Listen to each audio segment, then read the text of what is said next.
Olá pessoal, bem-vindos a mais um podcast do Substância P. Hoje temos a presença, aliás, de dois grandes médicos veterinários, Dr. Fábio Futema e Dr. Leonardo Credier. Tá certo, Credier? Tá certo. Então correto. tá bom. Leonardo Credier, fundadores aqui do nosso Instituto de Ensino e Pesquisa Ranvier. Nós vamos conversar um pouquinho sobre saúde, não saúde hoje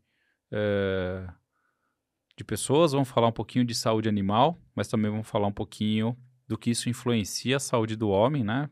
Dando um ponto importante aí em relação à veterinária. Então, nesse podcast da Substância P, a gente traz profissionais de saúde de várias áreas e a medicina veterinária também faz parte disso, porque também ajuda com a saúde pública, de alguma forma.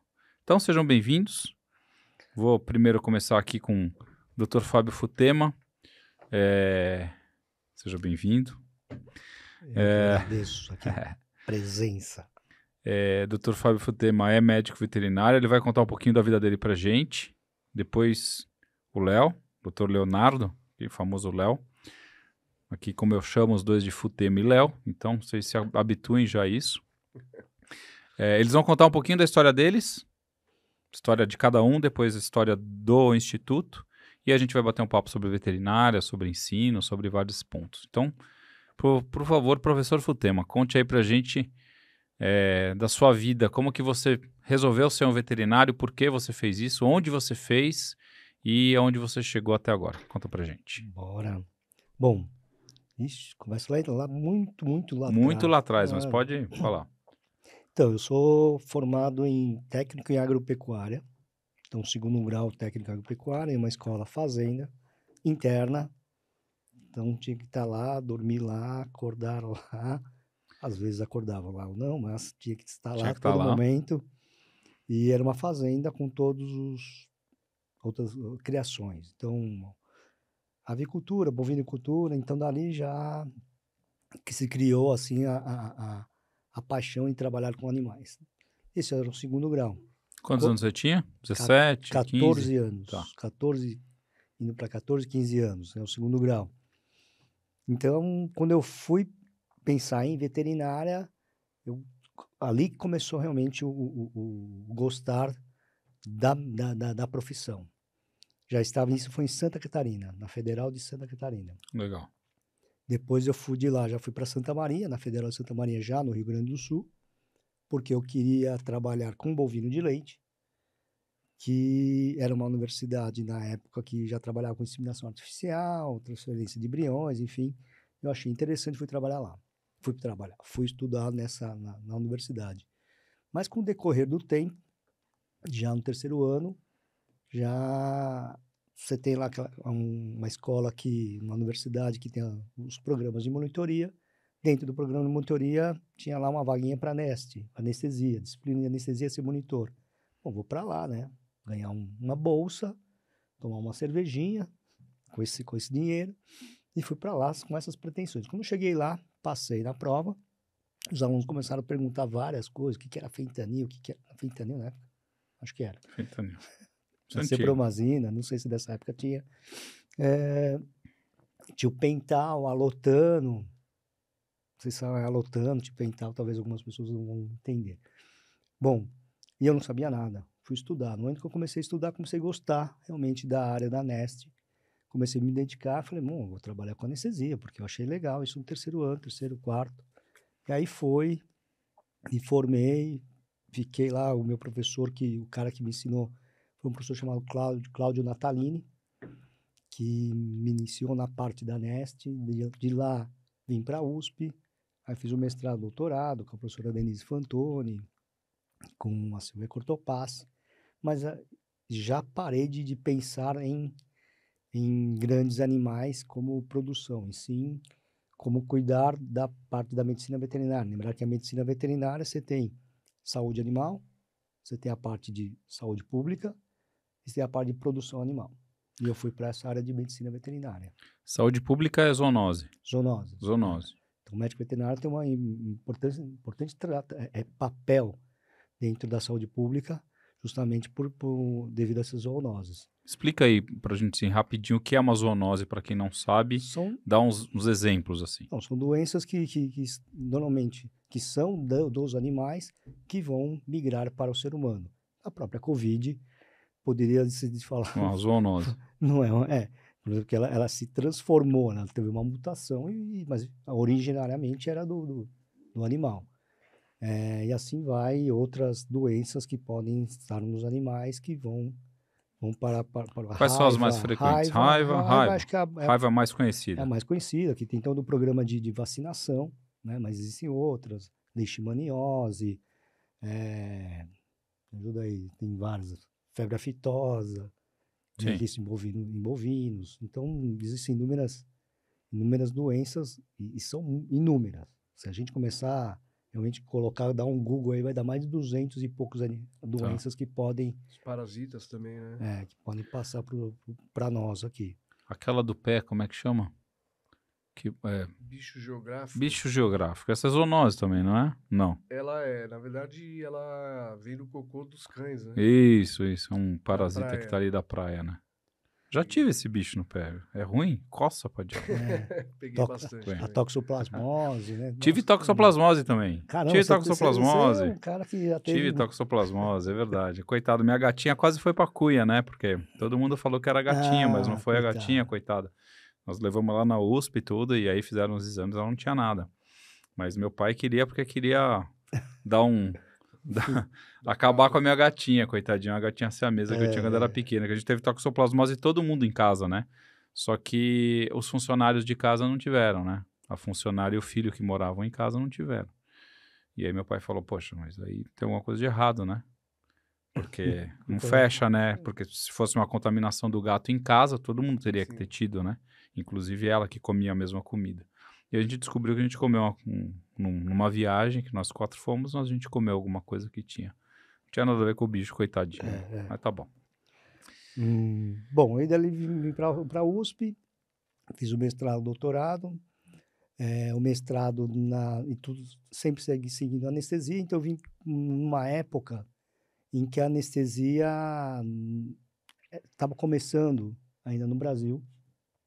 Se falava muito pouco de anestesia realmente veterinária, tinham poucas escolas que tinham aqueles grupos de estudos. Hoje a anestesia no Brasil veterinária cresceu absurdamente, mas nessa época ainda quem fazia anestesia, por exemplo, nos hospitais... Eram cirurgiões. Na verdade, ainda até hoje, mas na verdade eram os enfermeiros. Os técnicos os técnicos. Tá. Não, era um enfermeiro, não tinha essa palavra enfermeiro até da enfermagem, mas tinha aqueles auxiliares que não eram médicos veterinários que faziam, que era o quê? Acessar o vaso, entubar e deixar no aparelho, né, de anestesia. E quando se fazia anestesia fora das universidades, na maioria das clínicas, era uma contenção química, que era uma associação de uma ketamina, um anestésico dissociativo, com alfa-2, a xilazina, que a gente chamava de ketapum, que era ketamina com ropum. Porque a ketamina era do ketalar. Sim. Na época era o ketalar, que só tinha o ketalar, né? Nome Ketapum. comercial, e o pum, porque era ropum. E que hoje virou moda o Ketodex. Ketodex, exatamente. Que na verdade é o primo. mais antigo do que... É o primo mais novo, mas é... Você fala, Ketodex, mas na verdade a gente já fazia isso na veterinária há 500 anos. Né? E hoje tá todo mundo fazendo. Enfim, aí era isso. Só que isso não produzia realmente uma anestesia interessante, de grande qualidade para alguns procedimentos. E era somente isso. Por quê? Porque era via intramuscular, não tinha que pegar a veia e tinha que monitorar, estava respirando, tá muito bem. Tinha que ser rápido, né? Tinha que ser rápido, e assim, mas aí iam reaplicando, o animal demorava para acordar, mas era Legal. isso. Não se pensava em dor, muito pouco em animais. Então, tinham até aquelas lendas, aqueles mitos não, fatos, que não faz analgesia porque o animal não vai ter dor e vai destruir minha cirurgia. Então o cirurgião ele tinha um pensamento mais para a cirurgia, esquecia do paciente em si, né? Infelizmente até hoje em alguns lugares. Nessa época eu comecei a trabalhar com anestesia regional, com bloqueio de plexo. Foi aí que a gente conseguiu desenvolver uma técnica e de lá para cá a gente foi trabalhando com isso. comecei a fazer, talvez eu tenha sido um dos primeiros a fazer anestesia volante, que para vocês chamam de freela, né? O freelance. Freelancer, né? Né? O freela eu comprei os equipamentos, que na verdade não tinha equipamentos de anestesia, comprei um vaporizador separado, uma válvula indutora, um Essa é baraca, em clínica por clínica bem, fazendo. e a clínica por clínica. Sim.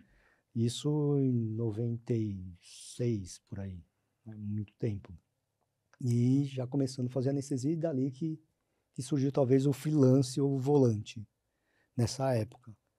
Também que nessa época começaram já a bombar as universidades particulares.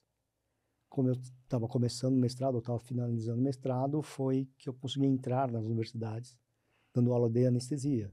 E aí começou a surgir, esse seu lado do ensino começou a surgir Isso. exatamente aí. E aí Legal. eu cheguei a dar aula em 5 faculdades ao mesmo tempo.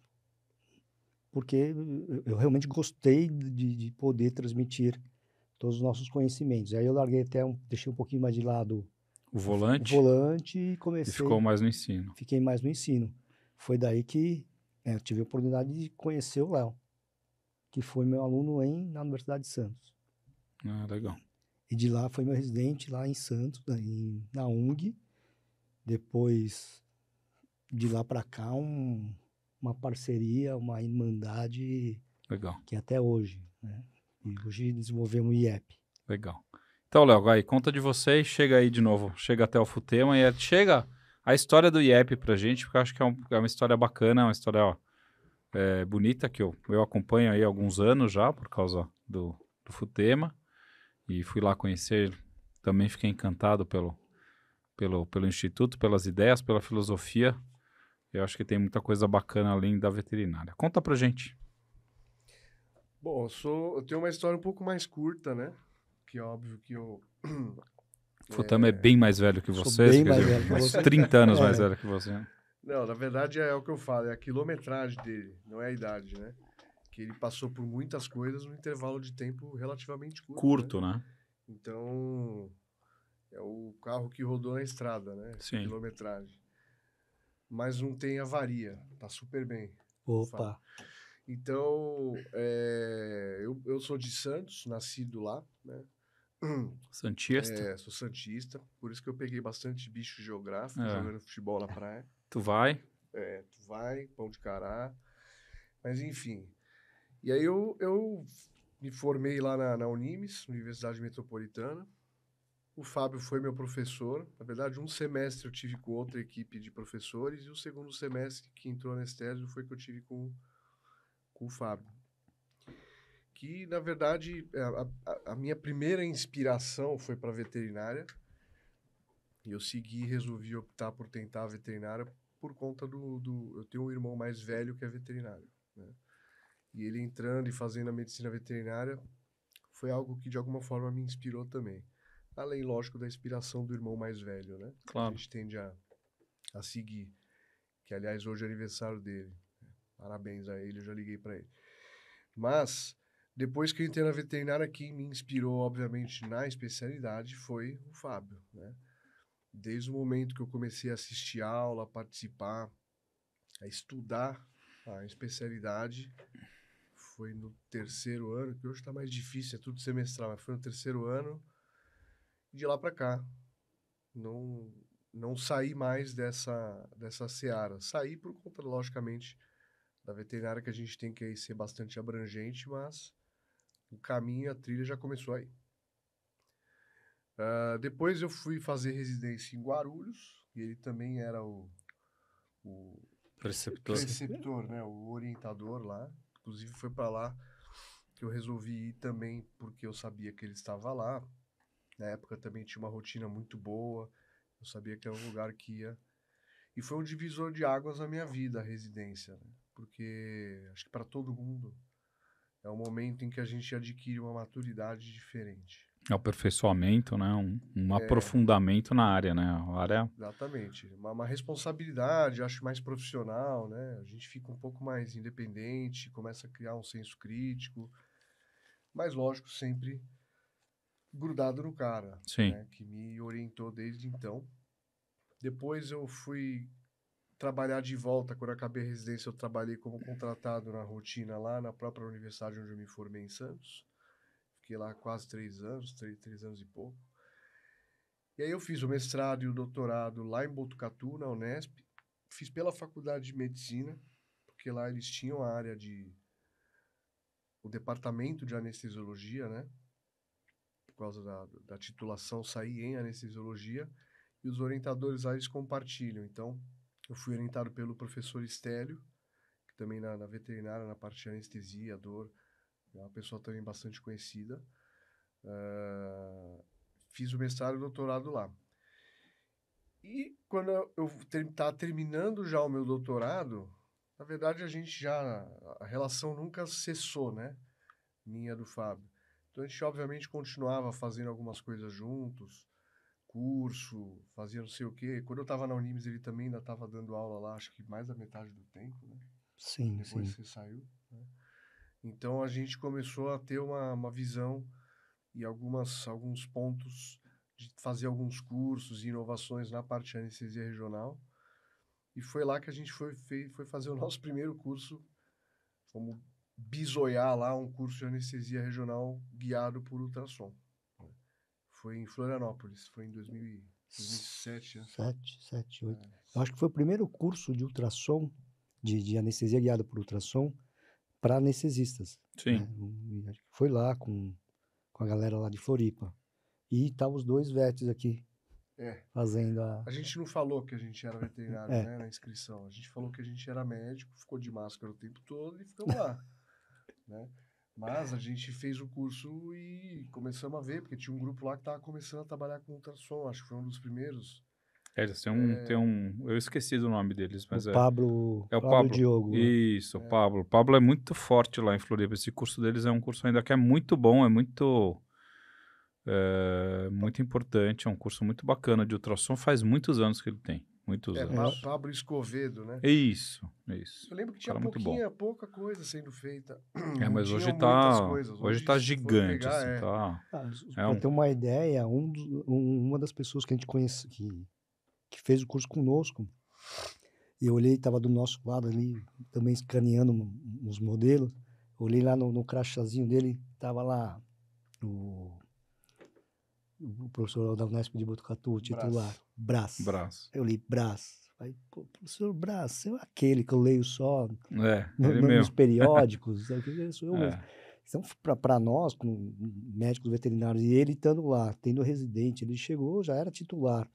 O cara que chegou no ponto mais alto da anestesia humana, e estava lá aprendendo ultrassom. É um visionário, né? Porque ninguém imaginava que ia ser algo tão importante o ultrassom, né? E o ultrassom virou uma ferramenta diagnóstica muito importante também, né? Na anestesia. Não é só o bloqueio, né? Hoje a gente tem o point of care, que é importantíssimo, né? Que vocês também utilizam. Né? Sim, mas a lição dele de estar lá aprendendo com uma técnica nova, Cara, excepcional, né? Fora do comum. Isso, daquele momento já percebeu que Legal. Pô, já valeu de estar ali fazendo o curso, não só pelo curso, mas de ter o exemplo de um cara como ele se atualizando. Isso foi muito legal. É difícil, né? De vez em quando os caras chegam no top do top, ele estaciona também, não, né? Mas é difícil. Nem precisa chegar, né? No top, até para outras, depois de 10 anos formados, você acha, pô, será que eu vou me atualizar?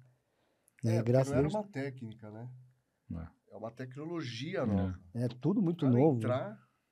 E aí vocês viram lá no ultrassom e falaram, pô, vamos levar isso para veterinária. Vamos trabalhar isso com a VA. Isso em 2007, 2008. Vamos trabalhar isso na veterinária. E só tinha um equipamento, né? Uma marca que era a Sonosite, na época que trabalhava com isso. Aí mandamos e-mails, tal. Mas já existia ultrassom, já existia um diagnóstico por imagem com os animais. Você usava ultrassom? Sim. Mas eco já tinha o eco e o ultrassom abdominal. É o que mais tinha. Tá. Né? Então, os transdutores eram o convexo ou o setorial. Sim. Aí a gente ia lá na universidade, pegava lá o transdutor e não via nada, né? Porque... Equinos também usava, né? Para membros, né? Mas era uma época que ainda tinha... O pessoal chamava o ultrassom normal de ultrassom de abdômen e tal, de ultrassom convencional. Sim. E quando entrou anestesia, cardio, já eram os não convencionais, né? Sim. É. Um nome bem esquisito. Não convém, né? Não convém. Mas, depois que entrou, aí foi uma área nova que a gente teve que começar a enxergar, que é um mundo diferente do que tinha na anestésio, né? E, obviamente, a medicina sempre caminhou mais rápido nessa especialidade e a gente começou a se enfiar estudar literatura humana e adaptar, estudar anatomia. E, na verdade, a anatomia mesmo que nós tivemos, que eu tive, né? Pelo menos, é uma anatomia que ela não serve tanto para bloqueios, né? Eu fui perceber o quanto que eu precisava de anatomia durante a residência. Que lá a gente, inclusive, teve aulas com médicos, tudo, até com Em Beloni. o Em professor Beloni. Ibeloni. Ele foi até lá. E foi lá que a gente tomou a primeira trauletada da vida, falando, meu, estudar anatomia. Que eu achava que eu estudava alguma coisa de anatomia, mas ir lá e querendo fazer a parte de bloqueios, seguindo a, a área que o Fábio sempre atuou, vou fazer bloqueio, aí começamos a falar, não, peraí, vamos estudar anatomia de verdade, né? É, legal. É que é uma área que a gente estuda no primeiro ano da faculdade, né? Porque é a base da base da base, né? Anatomia e fisiologia, né? E a gente tá E perdido de vez em ainda. quando a gente fica meio, né? É difícil retomar, né? Voltar lá pro primeiro ano, que tem muito detalhe, né? Anatomia, que a gente sabia bastante no primeiro ano. É normal esquecer depois, com o tempo tem que retomar mesmo. Legal. É, E aí, depois desse curso, então, você resolveu, pô, o ultrassom é o futuro. E aí vocês investiram nisso. Na realidade, a gente já estava com um simulador de nervos. Anestesia regional, quando nós começamos, na década de 90, era em simulador de nervos. E conto até uma história aqui bem interessante. Desculpa. Eu tava eu falei, vou fazer o mestrado com anestesia inalatória. Porque eu lembro que em 96, sevoflurano tava voltando ao mercado. Acho que voltando, ele era de 70 e pouco, tinha lá aquele problema com o composto A. Depois ele voltou, acho que na Voltou. década de 90 e pouco, né?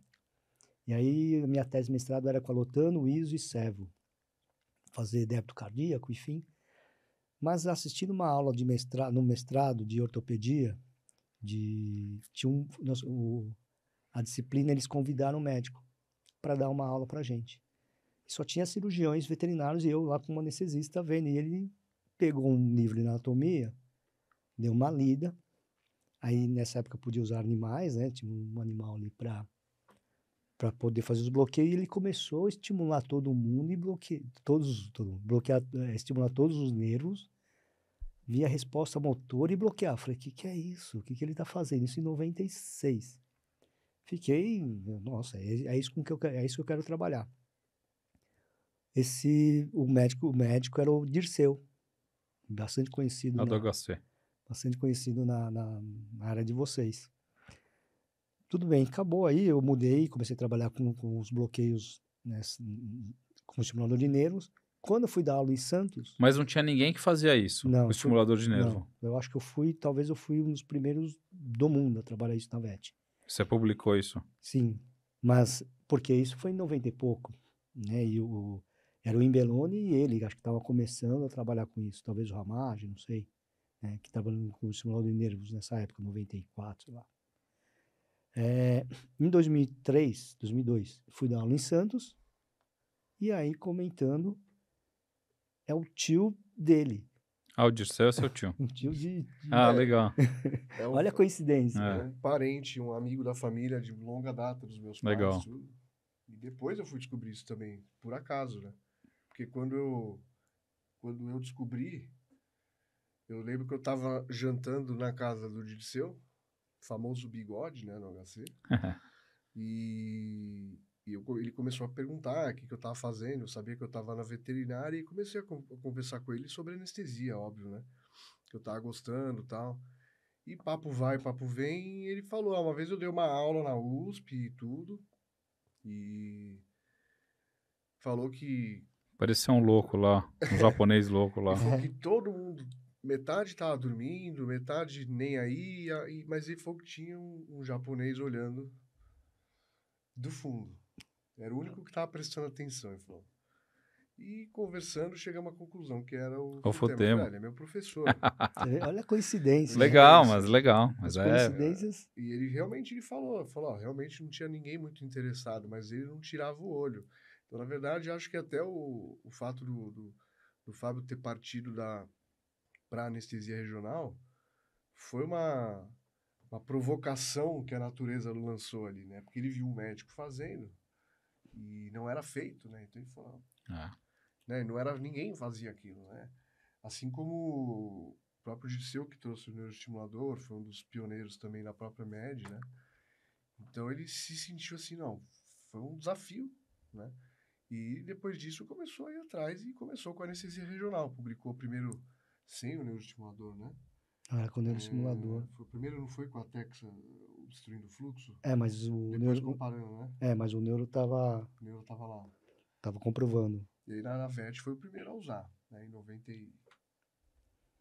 96 eu comecei a trabalhar com isso, 96, 97. Então já era um aparelho que ele estava usando, que a gente usa até hoje. E depois... O aparelho ainda existe. O aparelho tá com ele, Existe.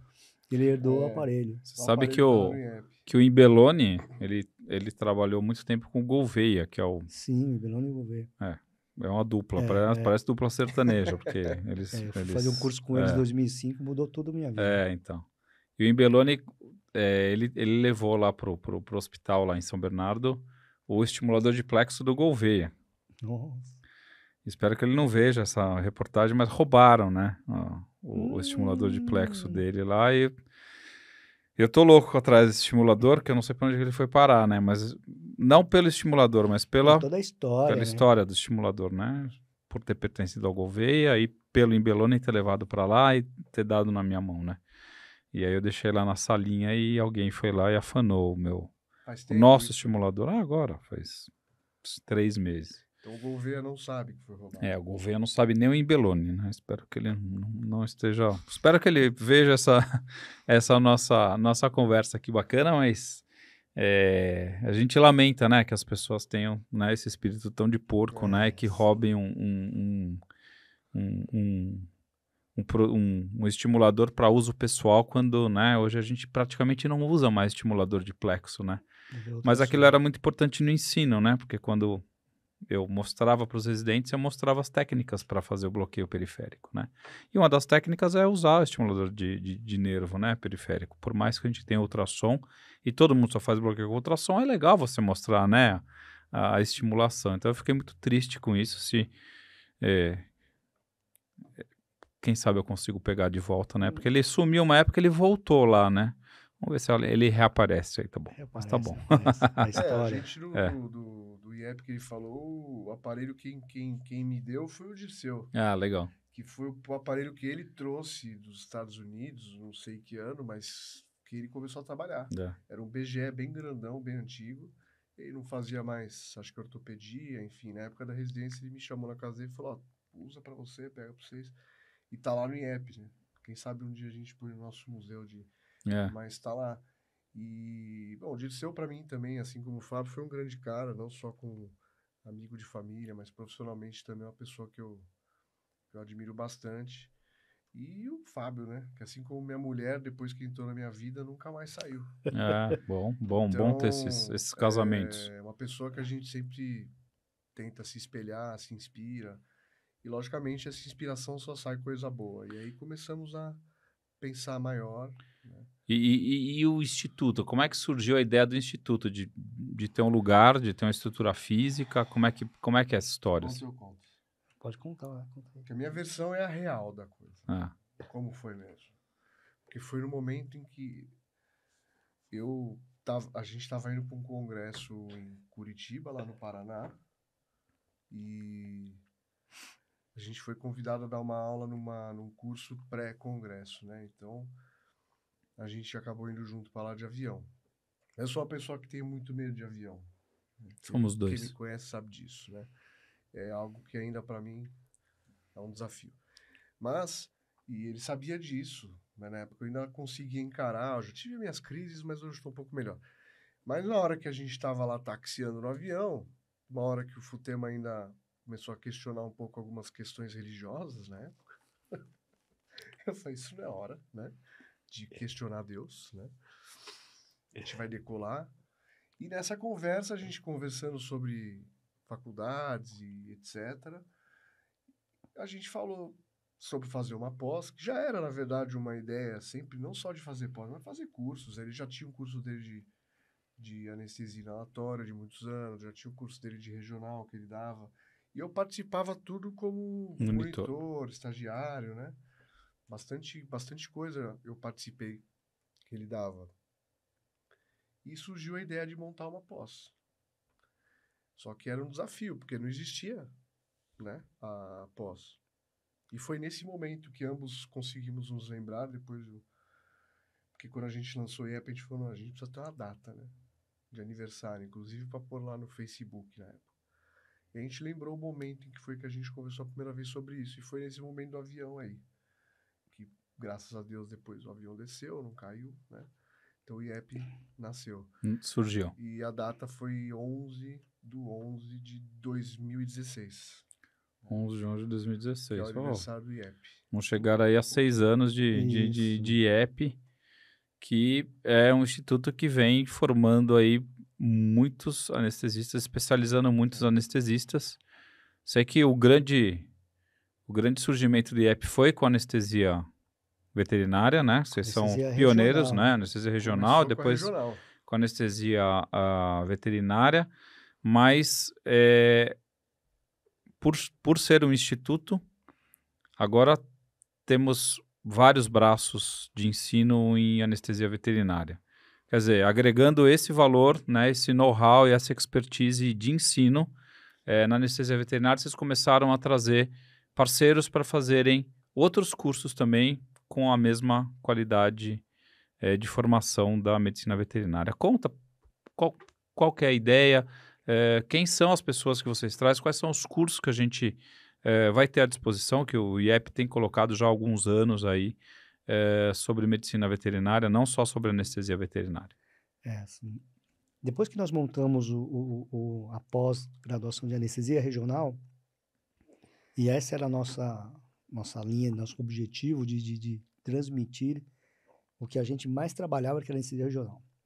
Outros colegas vieram pedir que montasse um curso de anestesia geral. E aí abrimos um curso de anestesia. E depois de quase 30 anos, 20 e poucos anos de graduação, de ensino, de docente, você conhece outros colegas de outras áreas. Que também gostam disso. Que gostam de ensinar, que têm uma metodologia diferente, porque uma coisa é estudar dentro da graduação, hoje com o ensino, podemos dizer a palavra sofrível, dentro da graduação de medicina veterinária, infelizmente. A disciplina de anestesia praticamente não existe mais em algumas universidades. É mesmo? Infelizmente. Então, algumas disciplinas, aquelas que nós tínhamos, aquelas disciplinas clássicas, parece que não existem mais. Hoje eu não estou mais na graduação, saí em 2021, justamente por não mais compactuar com isso, com uma metodologia de ensino que olham muito mais o dinheiro e esquecem a educação. Esses outros colegas também que deram aula lá em outras universidades, enfim, que você encontra muito em congressos, ou fazendo uma anestesia, um oncologista, um cirurgião, um oftalmo, um ultrassonografista, enfim, todos compactuam com a mesma ideia, né? Cadê o ensino? E com isso a gente começou a pensar em montar outros cursos. E aí surgiu dali também que está muito atrelado à anestesia, a medicina intensiva. Legal. Na veterinária, não sei como é na humana, mas na veterinária, os melhores intensivistas vieram da anestesia. Então ele tem mais facilidade de ventilação, tubação, drogas vasativas. Então cabe muito para o anestesista, o anestesiologista, migrar para a área de intensivista.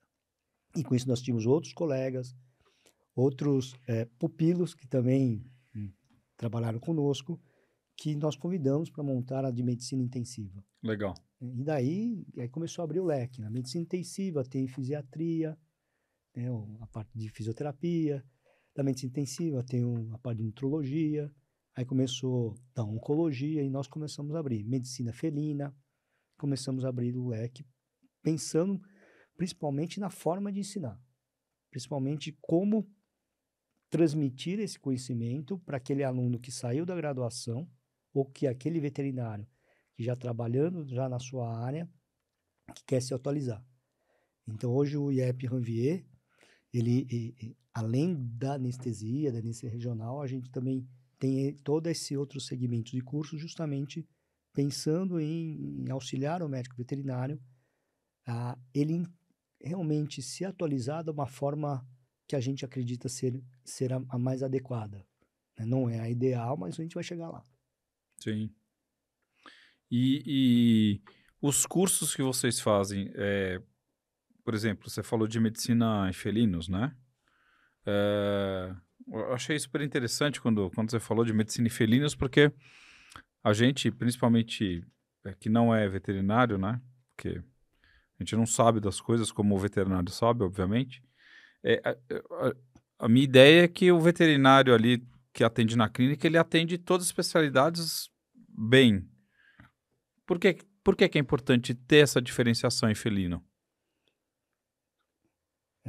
Bom, primeiro no passado e até hoje, se falava em medicina veterinária de grandes animais, medicina veterinária de pequenos animais. Pequenos animais, cães e gatos, mas agora nós temos os pets não convencionais. Começam a ter outras espécies. Mas a medicina felina é porque não dá para generalizar pequenos animais como cão e gato. O cão é cão, gato é gato. Então, há uma medicina específica para a espécie felina. Ah, legal. Eu sempre digo para você... Um pouco mais delicado do que o cachorro? Não, ele tem suas particularidades. Um pouco mais sensível, talvez? Não digo Não. sensível, mas assim, tem suas particularidades. Assim, algumas doenças específicas do felino que não acomete o cão, ou vice-versa, ou acomete os dois. O tratamento do felino é diferente, a nutrição é diferente, até mesmo o comportamento é totalmente diferente. Totalmente diferente. E eu sempre digo, para você ser um bom veterinário de felino, você tem que ter gatos. Senão você não vai conhecer como é um gato. Você tem que saber como é um gato. É diferente de um cão, totalmente cachorro. É outra espécie. E o médico veterinário, ele tem que... se ele está sozinho, ele tem que realmente dominar, ou pelo menos saber muito bem de todas as outras especialidades. Mas ter muito bom conhecimento em algumas especialidades. Depende muito da sua casuística. E hoje a especialidade veterinária, dentro de várias especialidades, é uma necessidade. Por que é uma necessidade? Porque realmente a medicina veterinária aí a gente pode falar pequenos animais generalizando, evoluiu tanto. Subespecializou, né? Não, em diagnóstico. Hoje, São Paulo, principalmente, você tem tomo, você tem ressonância. Não é uma tomo em um hospital, ou 2 tomos, ou 3 tomos, ou 4 tomos. Você tem muitas opções hoje. Quando eu me formei, eu vou até falar, a tomografia a gente tinha que fazer dentro de uma clínica humana. Totalmente ilegal, mas é como se podia fazer. Hoje não, hoje tem tomos em vários hospitais. Então você tem que ter um médico veterinário que saiba fazer um diagnóstico. Não adianta ter só o equipamento. Entendi. Então o diagnóstico mudou muito, uma ultrassonografia, onde se falava de uma ultrassonografia, o médico veterinário conseguia fazer 1 ou 2 diagnósticos. Hoje ele tem uma visão além do alcance. Os equipamentos evoluíram muito, então ele tem que se especializar. É uma das opiniões que nós temos lá dentro do IEP e incentivamos, porque o aluno venha realmente conhecer todas as especialidades, ele tem que ter noção. O anestesista não pode fazer anestesia se não souber de clínica. Ele tem que saber a clínica, a base. Mas ele não tem que ser um clínico, mas ele tem que ter a base da clínica. Então, isso se proporciona lá. Mas se ele quer realmente aprender clínica, ele tem que trabalhar, especializar na clínica. E assim por diante. Legal. Muito bom. Eu não sabia dessa especialização em medicina de felinos, assim, mas é bem interessante, né? Porque, obviamente, é outra espécie, né? Você tem um cara que manja ali dali, ou que pelo menos tem uma especialização para atender, né? Deve dar muito mais segurança para quem tem o bicho, né? Acho que o que acontece muito com vocês. Se eu tenho um gato, eu ligo para a Mari, a nossa coordenadora. Mari, que é a coordenadora de felinos, que é a especialista. Minha gatinha está assim, assim, assado, porque... Claro. É ela que vai entender realmente do que tem que ser feito, qual a conduta melhor. Bacana. E, Léo, conta pra gente de mais cursos além desse aí que vocês estão... alguma coisa que você esteja lançando de novo, alguma coisa que você já tenha que você dá um destaque, o que está surgindo de coisa bacana aí na veterinária que você pode trazer pra gente. A gente agora está com uma turma que vai abrir a primeira turma, né? Que é a parte de oncologia, Ah, legal. que também é uma área que está crescendo bastante, assim como a expectativa de vida dos animais tem aumentado, Vai aparecer mais tumor. vai aparecer mais tumor. É verdade, não É tem jeito. verdade, é verdade. Assim, na verdade, assim, a gente caminha numa trilha muito semelhante ao que a medicina caminhou, né? Claro. Então, assim, a gente aos poucos vai do mais abrangente até os especialistas. Isso é uma necessidade que vai aparecendo. Principalmente os mamíferos, né? Que Exatamente, provavelmente a gente tem algumas similaridades particularidades, aí né? mais próximas, né? Assim como felinos, que principalmente a parte comportamental é toda específica, tudo. A gente tem grandes animais, pequenos animais. Então, a gente hoje está dividindo as especialidades conforme as demandas. Então, hoje, se a especialidade está aparecendo, é porque já requer uma demanda desse tipo de profissional para atender esse tipo de situação, né? Então, a gente tem já após, por exemplo, de fisiatria, né? A fisioterapia, que hoje a gente já tem aí A reabilitação, né? medicina unificada. Então, a gente tem reabilitação pós-cirúrgica, pacientes com problemas crônicos, pacientes de extremos de idade, né? Pacientes obesos. Então, a gente já está cada vez mais... Os animais estão cada vez mais humanos, né? Humano, Então, sim. a gente começa a ter os problemas de longevidade, problemas Dieta. de dieta, de ambiente, né? Isso é Emocional. problemas emocionais. A gente está tendo essa questão. E começa a aparecer essas especialidades. Então, o curso novo que a gente está abrindo agora de oncologia, a gente também vai ter um curso que já começou a primeira turma, mas é a parte de cardiologia também, que é uma parte também que está voando.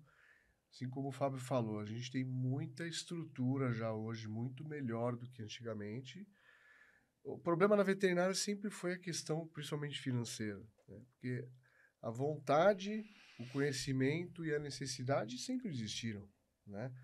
O problema é aplicar isso, né? Que alguns aspectos a gente difere um pouco da parte da medicina, que a gente tem saúde pública, ou deveria ter também algo bom, né? Do sistema de saúde público. A gente tem grandes hospitais, grupos, seguro-saúde. Isso na veterinária nunca existiu, né? De maneira importante. Então, hoje a gente começa a ter essas possibilidades. Comprar o equipamento, hoje o veterinário ele consegue pagar o equipamento que ele comprou, né? E, então ele consegue usar isso. Então a coisa está voando. Então esses cursos realmente têm formado cada vez mais pessoas. Não somos só nós, existem outras instituições que têm também. Então isso mostra uma demanda mesmo De mercado. por esses profissionais, né? De necessidade de estar atualizado e especializar em alguma coisa, né? Exatamente. Porque, eu não sei, quem enxerga de fora, né? Enxerga o que vocês oferecem de fora, é muito interessante para um veterinário fazer alguma coisa, algum outro curso que isso obviamente vai agregar muito mais conhecimento e vai ser... Ele atende melhor, né? Eu acho Sim. que ele acaba tendo, né? O mercado tá exigindo mais, né? Uma formação mais ampla. Exatamente. Hoje em dia a informação está voando, né? Sim. Então, hoje em dia os tutores, né, dos animais, eles têm um conhecimento mínimo do que eles querem para o animal deles, né? Então, eles querem, eu quero o melhor, quero profissional A, B ou C, quero tratamento tal. Olha, eu já ouvi falar que existe isso para animais. Então, hoje o tutor ele tem buscado o melhor tratamento de ponta. E uma coisa interessante, uma particularidade nossa, é que a gente lá no IEP está muito próximo aqui, por exemplo, está em São Paulo, está muito próximo ao aeroporto, então a gente recebe muita gente de fora, né? Que a gente tem que pensar também fora dos grandes centros, né? São Paulo a gente consegue tudo, obviamente, mas tem muita gente de outras localizações, outros estados, tudo, até outros países, né? Em que isso não é uma realidade. E esses alunos estão tentando transformar essa realidade e levar isso para outros lugares, né? Então, lugares que não tem, por exemplo, um oncologista. Ah, tem um cardiologista que atende uma cidade tal e a região toda. Então, logicamente, existe uma demanda também fora do eixo aí Rio-São Paulo, Claro. talvez, né? Então, é legal que como a gente tem muita gente de fora, essas pessoas estão buscando também especialização fora do estado de São Paulo, né? E lógico que tem lugares que já tem também, já formam também especialistas por lá também. Bacana. Mas é legal porque isso está se difundindo de uma maneira bem rápida, assim. Então isso a gente fica muito feliz, porque a gente consegue melhorar muito o que a gente presta para os animais, né? De serviço, de cuidado, de amparo, tudo. E conforme a gente coloca cursos novos no IEP, eles todos seguem um padrão muito parecido. Então, quando a gente começou com a anestesia regional, que era a nossa menina dos olhos, né? Uma demanda exigiu que a gente abrisse, aí exigiu entre aspas, que a gente abrisse um curso de anestesiologia, porque o pessoal começou, não vai abrir, poxa, podia ter e tal. Depois os outros cursos foram a mesma coisa, né? O Fábio tem uma experiência vasta em ensino e docência já, de longa data. Eu dei aula em faculdades também, mas nem tanto tempo e nem em tantas, né? Então isso a gente falou, vamos usar isso, é uma ferramenta importantíssima, o ensino. Então, vamos aplicar a tudo aquilo que a gente acredita que seja importante, independente de ser em anestésio ou não, em Ou outras qualquer outra áreas, área. né? Mas aquilo que a gente acha importante, aquilo que a gente já viu acontecer em algumas faculdades que não é bacana, vamos tentar fazer diferente. Aquilo que a gente já sofreu na pele, que eu fui graduando há menos tempo, então eu também tive problemas na minha graduação com relação ao curso em si, ao Formação. tipo de ensino que já, Sim. né? Então a gente falou, não, mas a gente vai ter que fazer, mas vai ter que fazer então assim. Às vezes pode ser um pouco de ideologia, mas a gente acredita muito que o ensino pode ser bacana, O pode ser ensino, diferente. o ensino é transformador, né? O ensino É. sempre faz bem, né? Sabedoria sempre vai bem. E o aluno tem que, né, ele tá gastando dinheiro, ele tem que ter um curso ali que ele consiga aproveitar, não esteja sendo ludibriado, né, ou explorado. Então, a gente sempre acreditou em formar cursos novos, sempre pensando, é possível fazer esse curso nesse formato? Vai ser possível a gente fazer de uma forma que a gente acha correta? Então, vamos abrir. E o que me chamou a atenção quando eu fui lá, né? Quando eu fui observar lá os cursos, né? E ver, é, mesmo nas aulas teóricas, existe uma abordagem prática, né? Prática, né? Sim, Não é sim, só uma sim. teoria sobre o que se está falando, né? Fala um pouquinho dessa abordagem prática, o quanto isso é importante para esse cara que faz, né? Para esse aluno, cara, esse aluno que faz, na vida profissional dele, né? O quanto que isso agrega. Uma das formas de metodologia para o aluno absorver melhor é realmente colocar situações práticas, problemas de casos clínicos. Então, toda aula, o professor ele tem que abordar um determinado assunto, mas aquele assunto ele tem que colocar situações práticas, tem que colocar a sua própria vivência. E é isso que é outra parte interessante. Nós convidamos nossos parceiros que vão estar à frente dos cursos de oncologia, de outras especialidades, de oncologia, de medicina felina, de fisiatria, de medicina intensiva, que pessoas que trabalham na área, que são especialistas da área, não são só Teóricos, professores né? Tem teóricos. prática Tem junto, eles prática. agregam conhecimento prático. Ele coloca a mão na massa, né? Os hands-ons, ele sabe Sim. o que ele está falando. Então, ele tem que colocar a situação que ele viu ontem.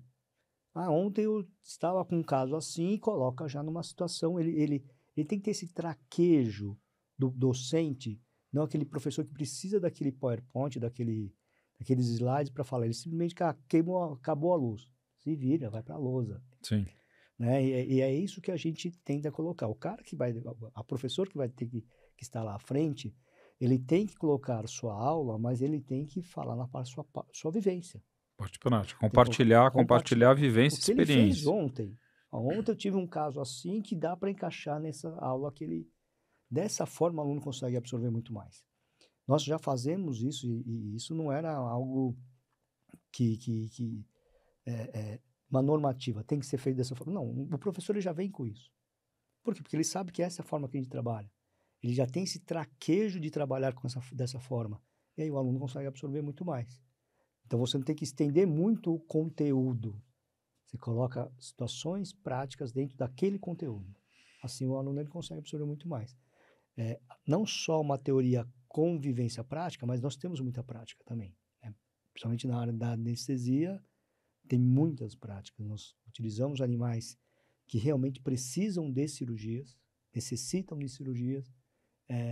Normalmente são pessoas que são animais que os tutores não conseguem pagar por uma cirurgia particular. Então, eles são colocados junto a uma situação prática. É necessário fazer aquela cirurgia e os alunos estão acompanhando esse procedimento. Então, a gente tenta sempre unir essa forma de extensão comunitária também. Então, não só a parte... Como educar? Colocando situações práticas naqueles animais que realmente precisam. Sim. Essa, acho que é o melhor modelo.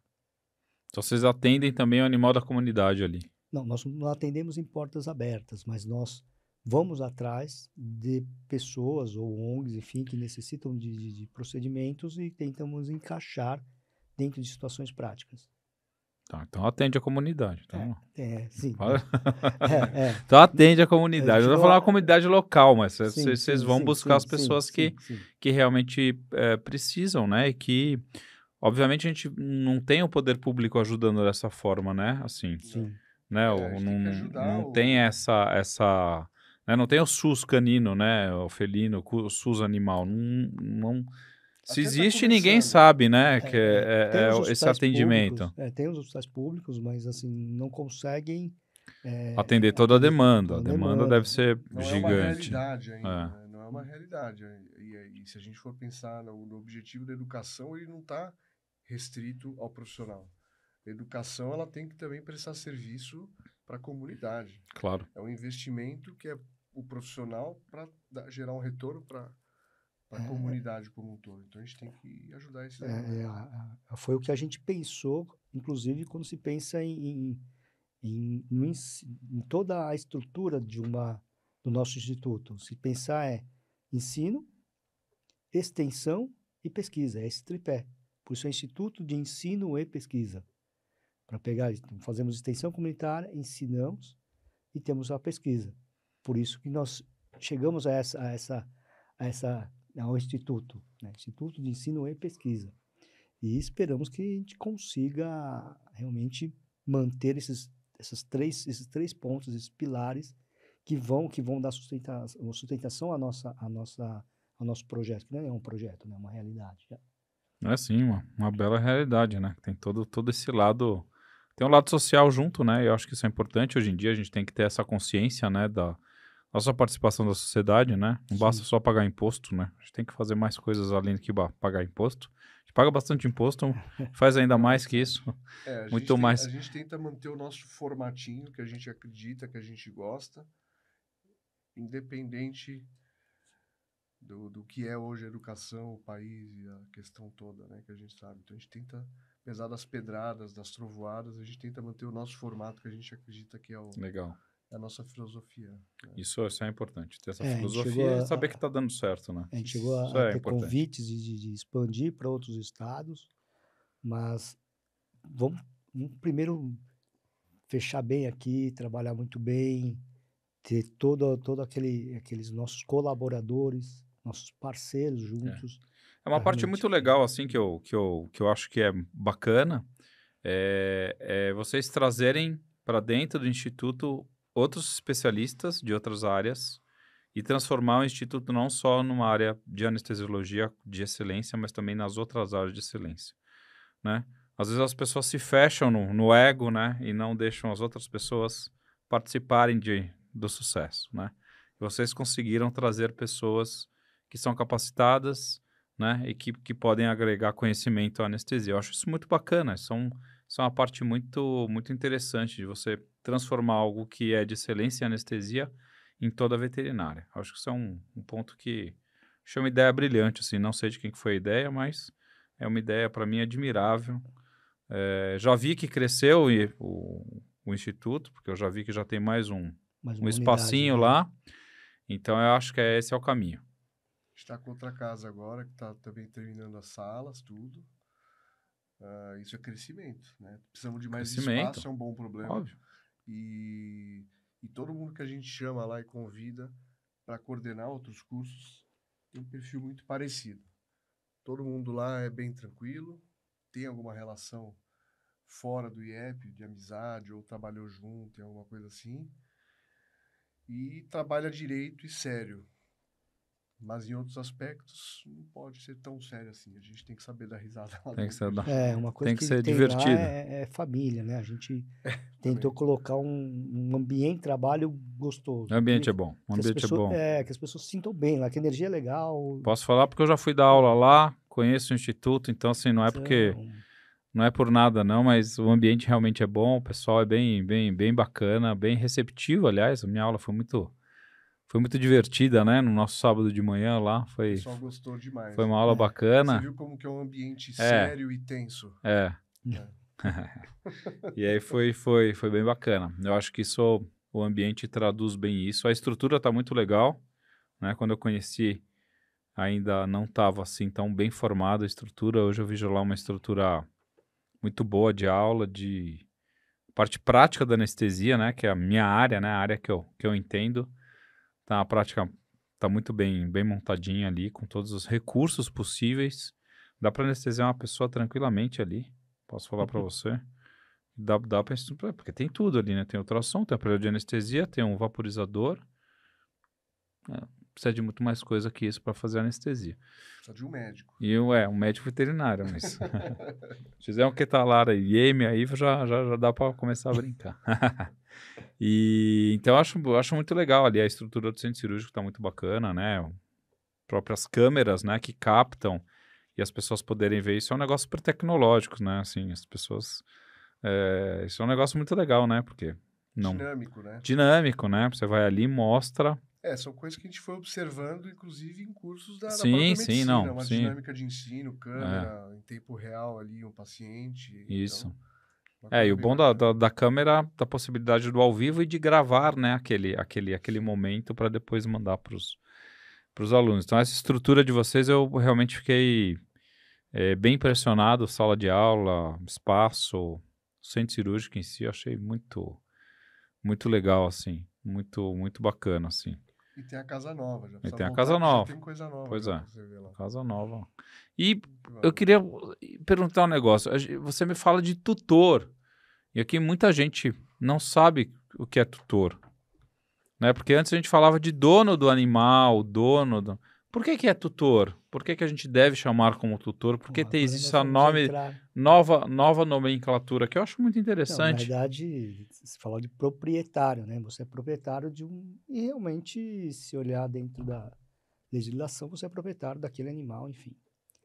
Mas a gente olha de outro aspecto. Você é tutor, você educa, você é um educador, você está tutorando aquela alma, aquele ser vivo. Ele não é somente um ser... Um bicho. Não é algo inativo, ele tem personalidade. Todo dono, né? Todo tutor de animais, de um animal do seu pet, vai falar, não, ele só falta falar. Sim. Todos vão falar essa mesma palavra. Por quê? Porque nós não podemos ser proprietário daquele donos, ser. Né? Não pode ser dono de um objeto. Nós temos que ser Faz sentido, não? Faz sentido. Tutor daquele ser. Eu precisava entender isso, porque quando falam tutor, eu falo, poxa, mas... E eu acho muito interessante a palavra, acho que ela cabe muito bem, muito mais do que dono, né? Porque proprietário, né? Parece que é um carro, né? É um objeto, né? E não, é um ser vivo que está lá, que tem consciência, que interage contigo, que sabe quando você está triste, sabe quando você está feliz, ele está lá do seu lado, todo o seu tempo. E é isso que mudou, né? As pessoas começaram a ver os animais, principalmente na pandemia, né? De outra forma. Totalmente de outra forma, né? É o seu companheiro que ficou lá contigo. Você acha que a pandemia teve esse impacto forte também nos animais? Antes da pandemia já tinha todo esse movimento, mas com a pandemia os laços também aumentaram, claro. Ou depende da família, né? O marido e a mulher lá dentro lá daquela casa ficaram brigaram mais. Mas o animal sempre foi aquele cara Sim. que estava do seu lado, aquele seu parceiro. Começaram a olhar para ele muito de uma outra forma. A parte da medicina veterinária foi um segmento da economia que cresceu na pandemia. Por quê? Porque o tutor estava lá do lado do seu animal e viu que ele tinha um probleminha, estava fazendo carinho, aí sentiu uma bolinha lá, opa, vou levar no veterinário. Começou a olhar para ele de uma outra forma, opa, eu acho que ele está triste. Ou tá com uma diarreia. Ele Teve começou mais tempo mais de tempo. conviver com o pet, E legal. começaram realmente a relação ficou muito Ficou mais diferente. próxima. E isso realmente vai ao encontro do que todo esse movimento de tutor, né? Então vem daí. Agora, com certeza, ficou realmente muito fixado em todo mundo que a gente não é mais dono ou proprietário, nós somos tutor daquela alma. Isso eu acho que já é um movimento talvez muito tempo. mais antigo, né, Sim, do que a pandemia, né, sim, mais sim. antigo desses poucos anos que a gente teve de Sim, pandemia. sim. Mas eu já vejo um entendimento diferente, né, daí as relações, algumas eu acho até um pouco exageradas, né, Sim, mas a maioria delas, não são todas, a maioria delas eu vejo uma relação de muito cuidado, de muito carinho e de tudo isso. E é diferente, né, porque antigamente a gente não tinha essa visão, né, não se levava tão a sério, né, o animal, não, é para ficar doente mesmo, isso aí morre, sacrifica, né, e a visão hoje mudou disso, sim, né, sim. mudou de uma forma muito, o cuidado com os animais é muito maior. E é por isso também a exigência da especialidade, né? Sim, Hoje, se você... justamente isso, né. Porque os tutores também querem Não quer conhecer... levar só em qualquer lugar, você quer Não, levar nos lugares onde tem tem um pessoas especialista, especialistas nisso. aquela pessoa que realmente vai entender daquela área que... Como se eu torcer meu pé na medicina, eu vou ter que ir no ortopedista. Isso, Não é isso? Eu preciso ir na área. Eu acho que é justo também, né? O médico da família está cada vez menos, né? Hoje em dia é tudo especialização. A acho que especialização é forte. é importante o médico veterinário para ele direcionar, olha, daqui para cá... Triar, né? A triagem, né? O eu chego até clínico, né? aqui. Isso. E essa é a importância até do clínico dele se especializar em uma determinada área, ou pelo menos ele estudar entrar num curso de pós-graduação, estudar, sei lá, oncologia, para ele triar. Eu posso chegar até aqui, daqui, chamar o colega que ele assume. Até para isso, para ele entender melhor o que está acontecendo. Aquele clínico que é o clínico geral, mas ele sabe até onde ele pode chegar e quem ele deve chamar, porque agora ele tem todo o conhecimento. Essa também é uma grande importância do conhecimento em determinadas áreas. Né? Legal. Muito bem, gente. Muito feliz aqui com o papo da gente. Acho que é muito interessante essa parte da saúde animal. Acho que é um papo muito atual. Queria que o Léo falasse pra gente aí como que é o veterinário do futuro, o que a gente tem que esperar do veterinário do futuro, qual que é a sua visão deste profissional, você, como que você formaria uma próxima geração de veterinários, como que eles seriam? Boa pergunta. Boa pergunta. Excelente pergunta. Eu acho que o veterinário do futuro é aquele que vai resgatar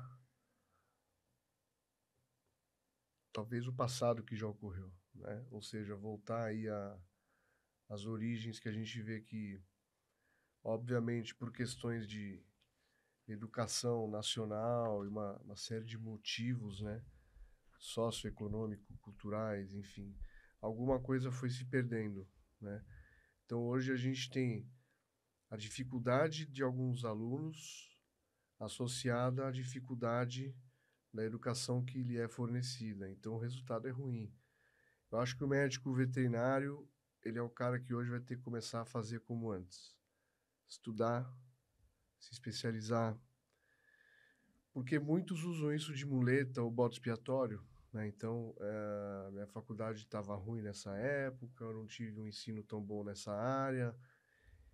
Eu acho que isso é mais um motivo para o cara correr atrás. A gente sabe que o problema vai existir, não adianta a gente querer eliminar o problema de uma maneira rápida, né? Então a gente tem que correr atrás desse prejuízo, né? Hoje o que a gente vê os alunos mais brilhantes e que vão super bem, pelo menos na nossa instituição, são alunos que passaram por maiores dificuldades, né? Então o cara tem que começar a superar ele mesmo, Não adianta ficar usando desculpa. De desculpa tá cheio, né? Isso aí. Para quem se esforça já tá difícil. Então tem que correr atrás da bola. É o cara que vai especializar, vai estudar, vai sentar, vai ler, vai pegar prática, fazer estágio. Em teoria, é o cara que vai fazer além do que é exigido por conta dele. É uma responsabilidade de cada um mesmo. Tem que correr atrás. É o atleta que fica batendo pênalti depois do treino. Exatamente. É esse cara, hein? Fica além do horário, chega mais cedo. É isso que a gente precisa.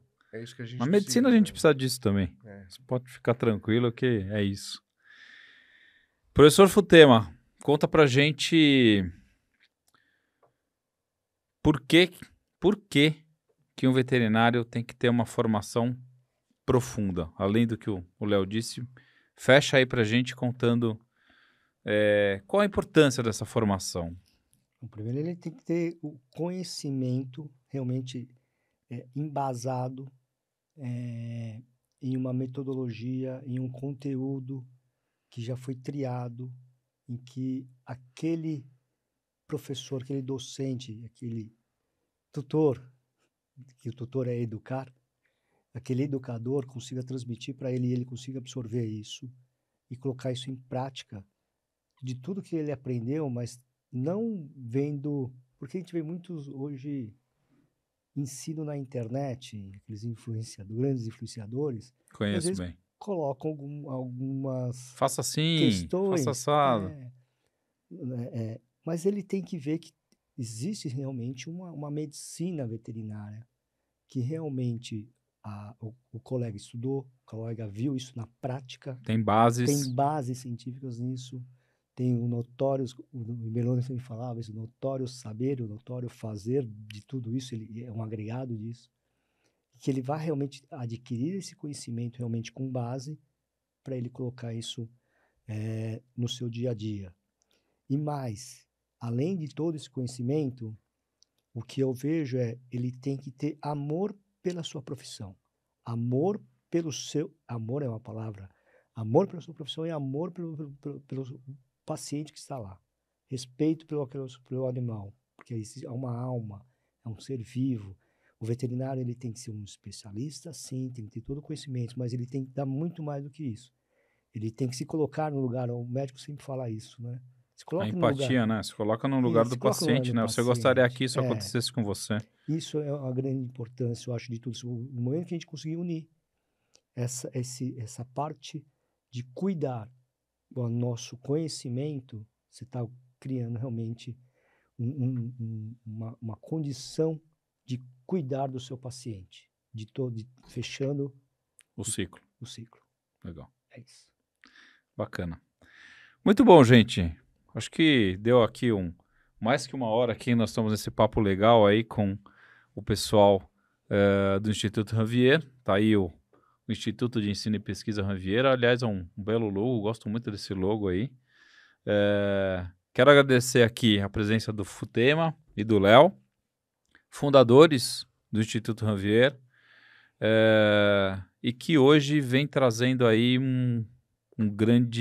uma grande colaboração, né, à comunidade veterinária pela série de cursos e pós-graduações que vocês vêm fazendo no Instituto. Eu acho que isso é uma parte importante da educação, né? Educação pouco investida no nosso país, né? Educação é um dos pilares que ninguém fala, né? Ninguém faz.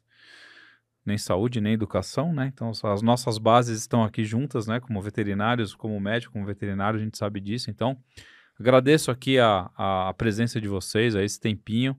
Agradecemos. Agradecemos também aí a nossa audiência, aí o pessoal que assiste a gente. Podem mandar as dúvidas se tiverem depois, que a gente consegue depois responder. Quem tiver alguma dúvida de saúde animal, temos aqui 2 super experts nessa área. Então a gente fecha aqui mais um podcast do Substância P, tudo em saúde aqui para vocês, então acompanha aí sempre na rede. Pessoal, muito obrigado e até a próxima. Obrigado. Valeu pessoal.